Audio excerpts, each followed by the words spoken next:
Bien, chicos, comenzamos entonces con la clase del día de hoy. Hoy nos toca hablar sobre el género dramático en el siglo de oro español.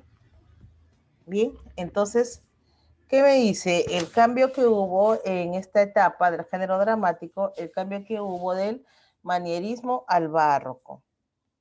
Vamos a ver cuáles son sus antecedentes para llegar al género dramático. Me dice que en el siglo de oro español el teatro fue el género literario que más tardó en alcanzar su pleno desarrollo.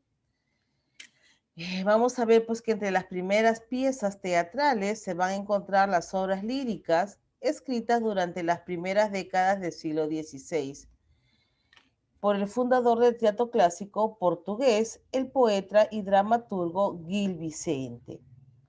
Es él quien va a escribir parte de su obra en español. En la dramática de este periodo destacan también otros escritores como son Lope de Rueda y de Cervantes. El poeta y dramaturgo Juan de la Cueva va a escribir dramas históricos de concepción clásica. Y también otro dramaturgo importante del siglo de oro va a ser Guillén de Castro, cuya obra más conocida es Las Mocedades del Cid, que fue escrita en 1618. Entonces vamos a ver pues que el género dramático, según el contexto histórico, tardó, ¿no? Tardó en alcanzar pues tardó en alcanzar su pleno desarrollo, ¿ya? Mayormente en lo que fue el siglo de oro español, vemos que lo que es el género lírico fue el que comenzó en un principio en su máximo apogeo, ¿no? Por lo tanto, pues también el teatro llega a alcanzar, llega a alcanzar o llega a desarrollarse en el siglo de oro, pero tarda en llegar a su desarrollo. Recuerda pues que todo lo que es género dramático, eh, está hecho para ser representado, ¿no? Esa es una de las características fundamentales del género dramático. Todo lo que pertenece al género dramático, lo que es drama, lo que es comedia, lo que es drama y comedia a la vez, todos ellos están hechos para ser representados, ¿no? Para ser representados, ya sea en un teatro, ya sea en un espacio abierto, ¿no? Pero esa es la característica fundamental. Entonces vamos a ver pues que el género dramático en el siglo de oro, en el siglo de oro español va a tener etapas, va a tener el periodo de plenitud y va a tener también el periodo barroco. Entonces vamos a ver las diferencias de cada uno y qué obra destaca en cada uno de los periodos. Dice periodo de la plenitud. La denominada Comedia Nueva Española, ¿no? Así es definida. En el periodo de la plenitud es denominada Comedia Nueva Española. Dice, este periodo de plenitud es definida y perfeccionada por Lope de Vega, por el escritor Lope de Vega. Es una obra, dice, en 3 actos, o sea, todas las... todo género dramático, en el periodo de la plenitud, todos constaban de 3 actos, que combina elementos de la comedia y de la tragedia. Está escrita en verso, utilizando diferentes estructuras métricas y se desentiende de los preceptos clásicos de la construcción dramática. Esta parte es más dinámica y poética que psicológico o fisiológico. Deja de un lado lo que es eh, la parte del ser en el ámbito intelectual, ¿no? Para pues basarse más en lo que es la poesía, lo que es el dinamismo de sus intérpretes. Dice, este tipo de teatro pretendía agradar a todas las clases sociales. Recuerda, en un primer ámbito, cuando comienza el género dramático, primero comenzó el género dramático remontando a siglos pasados comienza pues primero con lo que eran las festividades del rey Baco, ¿recuerdas? ¿No? Del rey del vino, ¿no? Donde pues se daban representaciones, ¿no? Todos aquellos que hacían teatro, ellos ingresaban vestidos, ¿no? Vestidos con grandes máscaras, ¿no? Entonces, todos esto, lo que hablamos de género dramático, primero fue a una clase social adinerada, solamente eran ellos quienes podían ingresar a ver este tipo de obras, ¿no? En este caso, este tipo de teatro, dice, pretende agradar y llegar a todas clases sociales, desde la más docta hasta las más incultas, ¿no? Desde los más intelectuales también hasta los más, aquellos que sean iletrados. Dice, ¿dónde se realizaban? Se realizaban en los corrales de comedia. Aunque las obras de Lope se sirven de una enorme variedad de temas y argumentos, la mayoría de estas obras abordan asuntos históricos derivados del romancero. También vamos a encontrar temas rurales y conflictos relativos a la afirmación de la dignidad personal. Vamos a ver pues que se conservan unas 500 obras teatrales de Lope de Vega, aunque probablemente escribió muchas más. Alguna de las más conocidas y de repente la más representativa de Lope de Vega es Fuente Ovejuna, ¿no?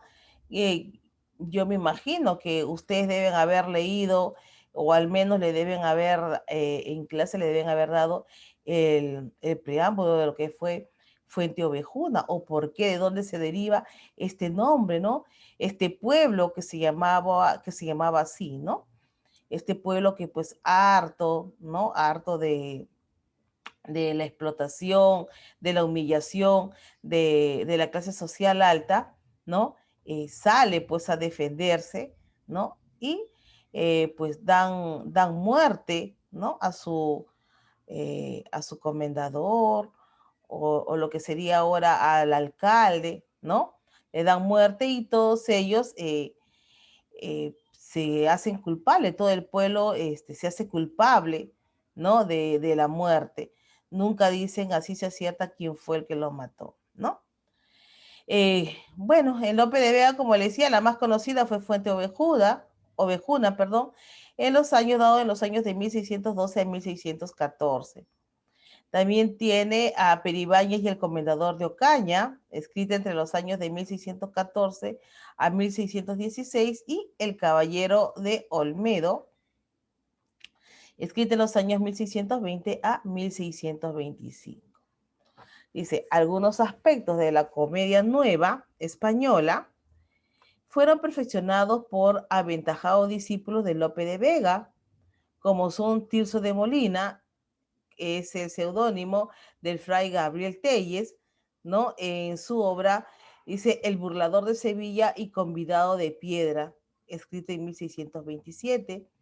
Esta, dice, fue la primera obra literaria formal en la que aparece como personaje el legendario seductor Don Juan y Juan Ruiz del Arcón, que dio un contenido moral a sus comedias de costumbre, ¿no? ¿Qué me dice?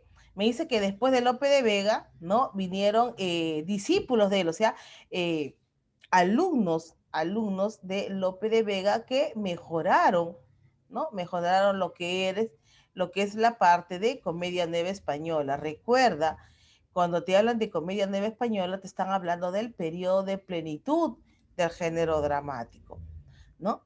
Vamos a ver entonces Fuente Ovejuna, ¿ya? Fuente Ovejuna de Lope de la Vega.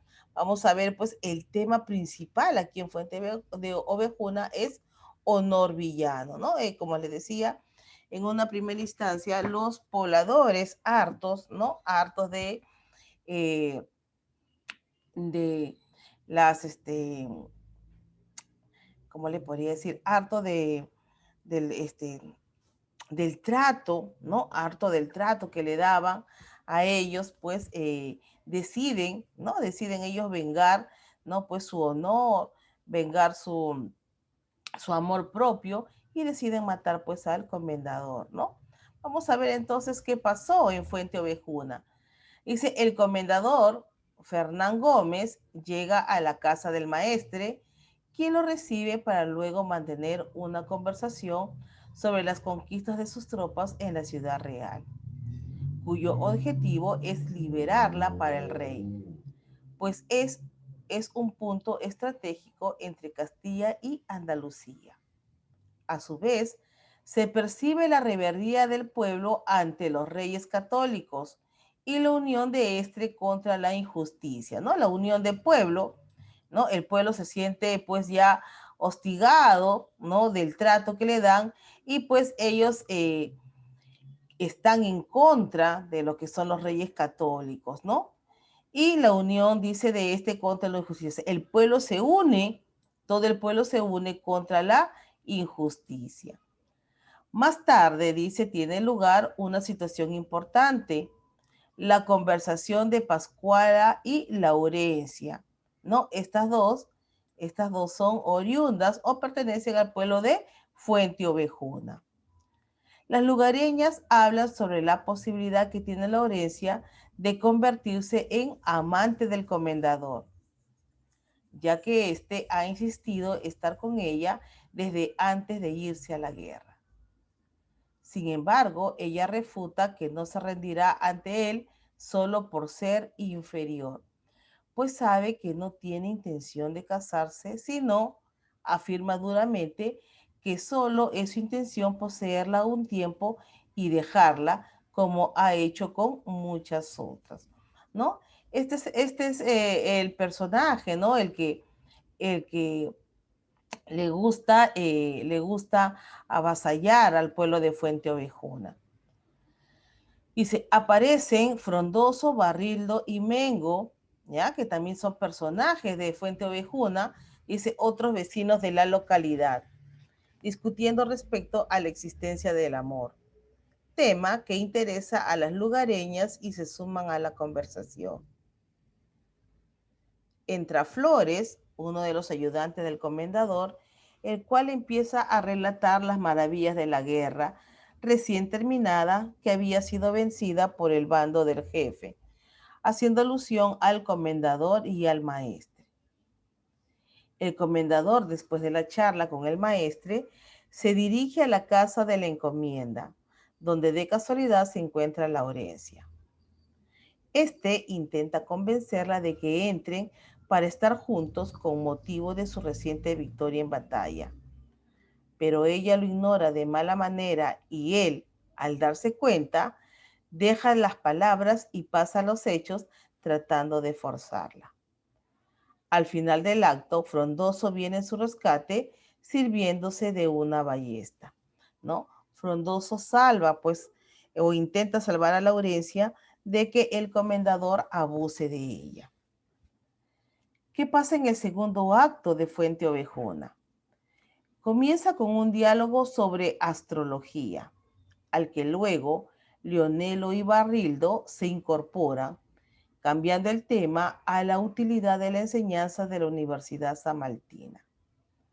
Llega pues Juan Rojo quejándose de la poca abundancia de bienes, ¿no? O sea, la poca cosecha que hay en el pueblo y achacando el mal al que dirige el pueblo desde más arriba, es decir, hablando de el comendador. El comendador les hace sentarse para que escuchen lo que les tenía que decir. La queja de que la hija del alcalde, Laurencia, no quería nada con él. Y la aún más fuerte y malhumorada queja de la necesidad del prendimiento de Frondoso por el agravio realizado en el campo contra él, ¿no? Como Frondoso, pues fue quien ayuda a Laurencia a que el comendador no abuse de ella, pues entonces ahora el comendador trata de dejar mal a Frondoso. Dice, los ciudadanos presentes con su alcalde, además de hacer caso omiso a las quejas del mandatario, ¿no? O sea, las quejas del comendador, le echan en cara todos los inconvenientes que éste está trayendo al pueblo. Fernán Gómez, que así se llama el comendador, se enciende y les echa con malos modos del lugar de reunión, prometiendo una satisfacción de su parte. Poco después de este suceso, aparece un soldado para advertir al jefe de la encomienda que Ciudad Real está casi tomada por los reyes católicos y que tendrá que darse prisa si quiere impedirlo. Así Fernán reúne a todos los hombres y marcha apresuradamente. Antes de marchar, el comendador trata de llevar a Jacinta con el ejército por su propia diversión. Mengo, siendo el único hombre presente, impide el hecho a costa de un montón de latigazos, ¿no? Ahora, ¿qué pasa? El comendador quiere abusar de Jacinta, pero no solamente el comendador, sino la quiere llevar también para que todo el ejército, ¿no? Se haga de ella, ¿no? Entonces, ¿qué pasa? En este caso, uno del pueblo, Mengo, es el que impide esto, ¿no? Pero a cambio, pues, lo llenan de latigazos. Frondoso vuelve a pedir el amor de Laurencia, que ésta, ya más conmovida por su actuación valerosa frente al comendador, accede. En estos momentos llega el padre de Laurencia, el alcalde, y dándose cuenta de la situación, concede la mano de Laurencia a Frondoso. En Fuente Ovejuna se celebra la boda entre Frondoso y Laurencia, con cantos, bailes y alegría, ¿no? Propios de una boda. En medio de la celebración aparece el comendador y pide a sus ayudantes que encierre a Frondoso. Mientras tanto, él se lleva consigo a Laurencia frente a todo el pueblo que observa admirado, ¿no? O sea, el comendador quería sí o sí, ¿no? Aprovecharse de Laurencia y lo hace todo frente al pueblo, ¿no? Que lo observa. En el tercer acto, empieza con la reunión del pueblo para analizar el comportamiento del comendador y si éste es en realidad merecedor de castigo y en ese caso, cómo se puede aplicar. Entra Laurencia toda maltrecha, recién escapada de su prisión, reclamando a gritos poder tomar parte en el Consejo de Hombres que allí se está realizando. Con esto se recuerda además la prisión de Frondoso por defender sus derechos y los problemas que el comendador siempre origina con las mujeres. Por otro lado, Mengo suma su voz recordando los latigazos que le fueron propinados por otra razón semejante. El pueblo se organiza en un revuelo y decide tomar la justicia por sus propias manos, tomando por la fuerza el palacio de la encomienda y asesinar al comendador por sus maldades. Llegados pues al palacio, derrotan las puertas y a sus guardianes y matan al comendador, clavando posteriormente su cabeza en una pica. A sus sirvientes, Flores y Ortuño, les dan buena cuenta a las mujeres. O sea, son las mujeres las que van a golpear a sus sirvientes del comendador, a Flores y Ortuño. Los pobladores prometen decir que el comendador fue matado por Fuente Ovejuna, o sea, que fue asesinado por todo el pueblo. Después de un exhaustivo interrogatorio a los campesinos, el juez vuelve al palacio del rey. Este, al no entender lo ocurrido, deja paso para el que mismo el pueblo se lo explique. El pueblo de Fuente Ovejuna le dice que todo había sido por los agravios que el comendador les hacía y que todo lo hicieron en el nombre del rey mismo y de la reina. Don Fernando de Aragón, al oír esto, no encuentra otro remedio que absolver al pueblo de toda culpa. Y es así como termina entonces, ¿no? El drama de Fuente Ovejuna, ¿no? Ese pueblo, pues, ese pueblo aislado, ¿no? Aislado de los reyes, ¿no? Donde pues una persona, ¿no? El comendador, pues hacía lo que quería con el pueblo, ¿no? Sobre todo, hacía lo que quería con las mujeres del pueblo, así sean casadas, así sean solteras, él se aprovechaba de su posición como comendador y pues le gustaba hacerse de las mujeres, ¿no? Pero no solamente eso, también pues avasallaba, también humillaba a los hombres de esa zona, ¿no? Tanto así llega ya a cansar la humillación y el pueblo se revela, ¿no? Todo el pueblo se revela y pues piden entre ellos en consenso, ellos pues dicen que lo mejor sería pues matar al comendador, ¿no?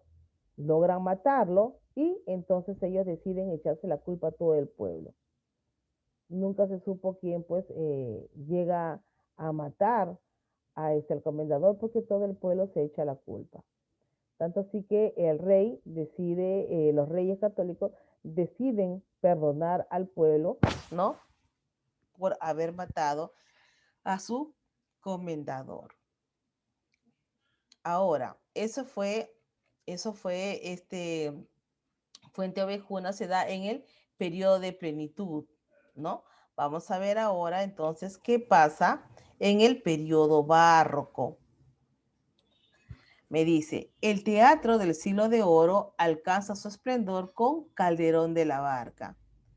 Sus obras teatrales tienen estructuras simétricas y complejas y un grado de coherencia que falta en las piezas de Lope de Vega, ¿no? ¿Qué pasa? Calderón de la Barca, ¿no? Tiene, dice, una mejor estructura en sus actos, ¿no? En sus obras que él hace. Y sobre todo tiene mayor coherencia, que es lo que falta, dice, en las piezas de Lope de Vega. En la obra más conocida del teatro español y una de las más importantes, La vida es sueño, escrita en 1635, pues vemos ahí que Calderón hace ver lo efímero de la existencia, ¿no? Qué tanto puede significar la vida de una persona, ¿no? ¿Por qué? Porque vamos a ver que en la vida en sueño, en ese tiempo, pues, se dejaban llevar mucho por lo que decía el oráculo o porque decían los videntes, ¿no? Y se dejaban llevar mucho, tanto así pues que la vida del personaje principal pasa por muchos episodios solamente porque el vidente le dicen que ese personaje va a ser malo y cruel, ¿no? Dice, Calderón hace ver lo efímero de la existencia y al mismo tiempo demuestra el origen divino de la vida. Otra de sus obras, El alcalde de Zalamea, es el ejemplo perfecto de drama rural centrado en un conflicto de honor. Calderón es asimismo el maestro indiscutible de una de las creaciones más interesantes del siglo de oro, los autos sacramentales, que es una forma de drama religioso basado en el uso de la alegoría y destinado para ser representado en los atrios de las iglesias en las festividades religiosas, ¿no? Él también, Calderón de la Barca, escribe también pues los autos sacramentales, que tiene que ver o habla bastante de lo que es, ¿no? De lo que era la vida religiosa en ese tiempo. Bien, entonces, así como vimos lo que es Fuente Ovejuna, vamos a ver lo que es La vida es sueño. Dice, es un tema, el tema principal de La vida es sueño es la indistinción entre la realidad y el sueño, ¿no? Si vamos a ver, no se puede apreciar o ellos, Calderón de la Barca, hace ver que sus protagonistas no pueden diferenciar en qué momento están en la realidad y qué momento están en un sueño.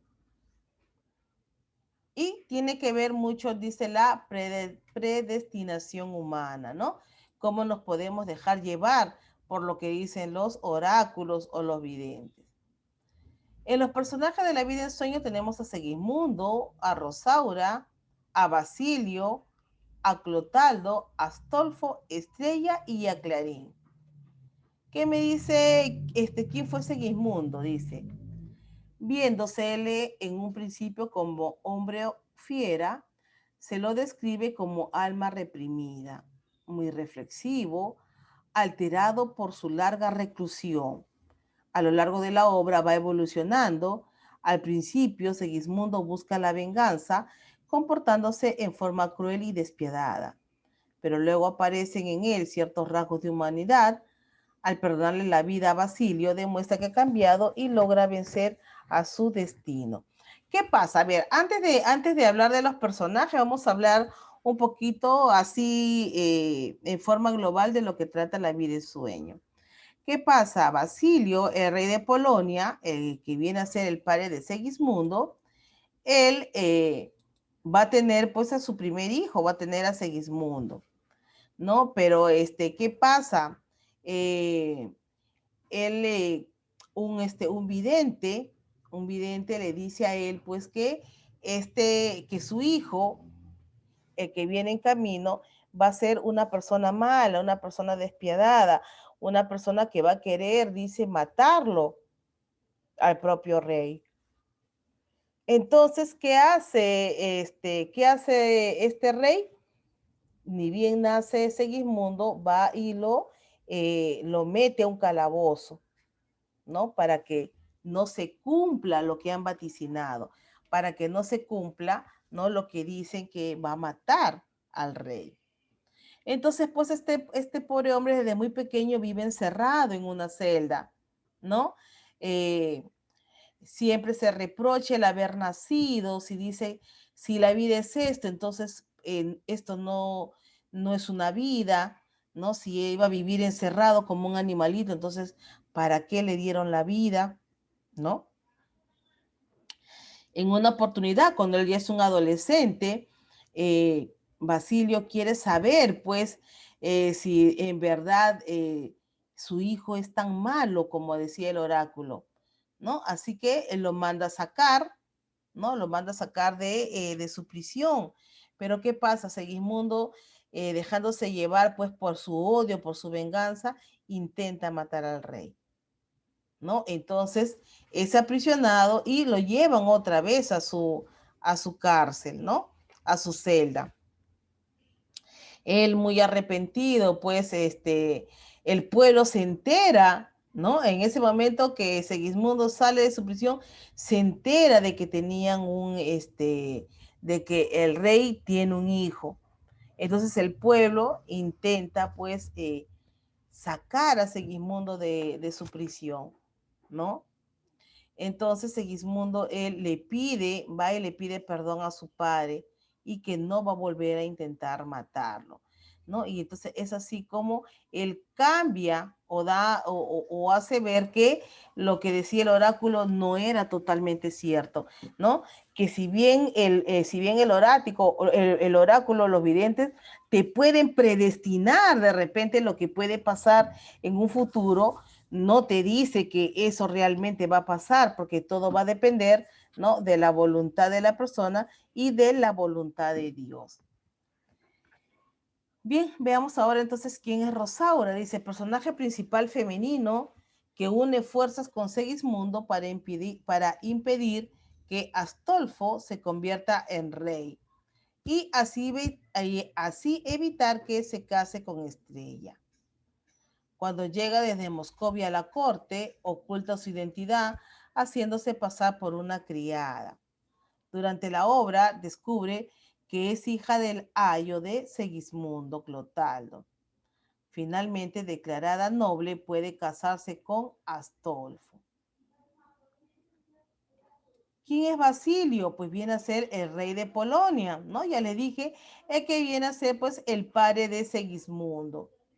Es un hombre preocupado por lo que pueda sucederle a su pueblo. Sus campos son la matemática, las ciencias y sobre todo la astrología, no demostrando realmente una sabiduría orientada hacia el gobierno. Teme a Segismundo desde que ha escuchado el oráculo, ¿no? Porque es el oráculo quien le dice que su hijo va a querer matar. Clotaldo viene a ser lacayo o sirviente de Basilio. Él, Clotaldo, le ha enseñado a Segismundo todo lo que sabe. Se muestra como un personaje anciano que ha vivido anteriormente aventuras amorosas. Clotaldo es el padre secreto de Rosaura. ¿Quién es Astolfo? Astolfo es el duque de Moscovia, con el que Basilio hace un trato para mantener el trono de Polonia, ¿no? Es Astolfo el que quiere, pues, heredar, ¿no? Heredar el trono de Polonia. Está dispuesto a casarse con Estrella, ¿no? A pesar de amar a Rosaura. ¿Quién es Estrella? Es bella y noble infanta de la corte de Basilio. Ella es prima de Astolfo y sobrina del rey. Al fin acaba ella casándose con Segismundo, ¿no? Porque Segismundo, pues después de que muera su padre Basilio, va a ser quien herede la corona de Polonia. Y Clarín viene a ser el compañero de Rosaura, es muy ingenioso y responde al arquetipo de cómico. Él es el cómico en la historia, Clarín. Vamos a ver pues que finalmente todo termina cuando pues Basilio perdona a su hijo, ¿no? Ambos se perdonan. Y Segismundo pues entonces sale a la luz, él va a ser el próximo heredero del rey de Polonia y dice que se casa finalmente con Estrella, que viene a ser prima de Astolfo, el que quería pues adueñarse de el cetro de Polonia. Todos ellos son los representantes del siglo de oro en España. Está Lope de Rueda, las prosas, ¿ya? Prosas en el siglo de oro español. Está Lope de Rueda con sus prosas, Los Engañados, Eufemia y El Rufián Cobarde. Está Juan de Timoneda con Turiana y Territorio Sacramental. Está también Miguel de Cervantes Saavedra con El Trato de Argel, La Destrucción de Numancia, 8 comedias y 8 entremeses nuevos nunca representados. Encontramos a Lope de Vega con Lo fingido verdadero, La hermosa Esther, El mejor alcalde, El rey, El pero del hortelano, El villano en su rincón, Fuente ovejuna, Peribáñez y el comendador de Ocaña, El caballero de Olmedo, La dama boba y Los melindres de Beliza. También está Guillén de Castro con El conde Alarcos, Las mocedades del Cid, Las hazañas del Cid y La fuerza de la sangre. Tirso de Molina con El burlador de Sevilla y convidado de piedra, El vergonzoso el palacio, El condenado por desconfiado, Marta la piadosa, Don Gil de las calzas verdes. También está Juan Ruiz de Alarcón y Mendoza con La amistad castigada, La cueva de Salamanca, Las paredes oyen, La verdad sospechosa. Y por último, Pedro Calderón de la Barca con El príncipe constante, El médico de su honra, El alcalde de Salamea, La vida de sueño, El gran teatro del mundo, La dama duende, Casa con dos puertas, Mala es de guardar, No hay burlas con el amor y ¿Cuál es la mayor perfección? Recuerda pues que Calderón de la Barca, ¿no? Mejora lo que escribía Lope de Vega, ¿no? Pero Calderón de la Barca es el máximo representante de la etapa barroca. Tenemos a Francisco Rojas Zorrilla con De rey abajo ninguno, El cobrador más honrado, García del Castañar, Donde hay agravios no hay celos, El mejor amigo, el muerto. Y Agustín Moreto con San Franco de Sena, Los jueces de Castilla, El valiente justiciero, El lindo, Don Diego y El desdén con el desdén, ¿no? Entonces, esa es la clase, chicos, lo que es el género dramático en el siglo de oro de España. Me dice aquí, menciona a los escritores que fueron los antecedentes del teatro del siglo de oro. ¿Quiénes son esos escritores que fueron los antecedentes del teatro del siglo de oro? Lope de Rueda, Lope de Vega, Guillén de Castro, Juan de Timoneda, Pedro Calderón de la Barca, Tirso de Molina, Ruiz de Alarcón y Mendoza, Miguel Cervantes Saavedra, Francisco Rojas Zorrilla y Agustín Moretti. Eso nada más. Son los escritores, ¿no es cierto? Los que están en el teatro del siglo de oro. Muy bien, Sebastián. ¿Y qué cosa es la comedia nueva española? Que comienza con la etapa de Lope de Vega. ¿Qué vendría a ser la comedia nueva española?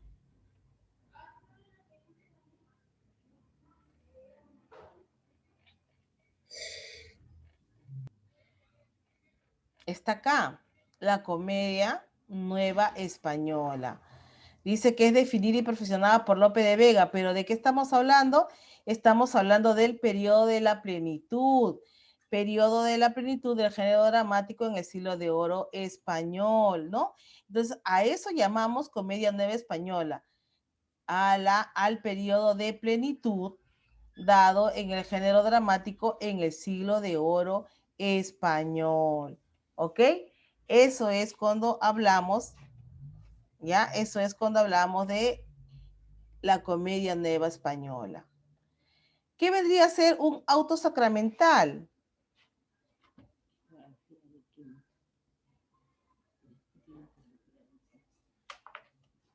¿Qué es un auto sacramental? También está ahí. Cuando hemos hablado de quién.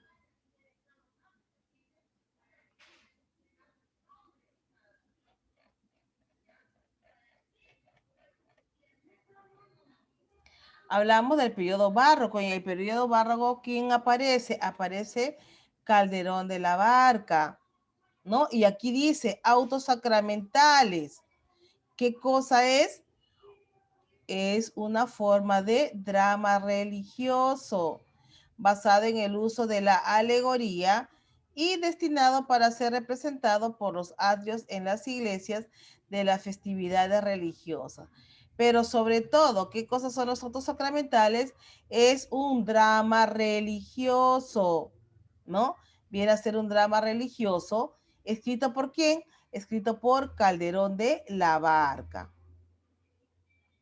¿Y cuáles son los temas de la vida y sueño? Indistinción entre la realidad y el sueño. Y Exacto. predestinación Y humana. predestinación humana, ¿no? Esos son los temas de la vida y sueño, ¿no? Que no hay un buen enfoque de lo que es la realidad y el sueño y sobre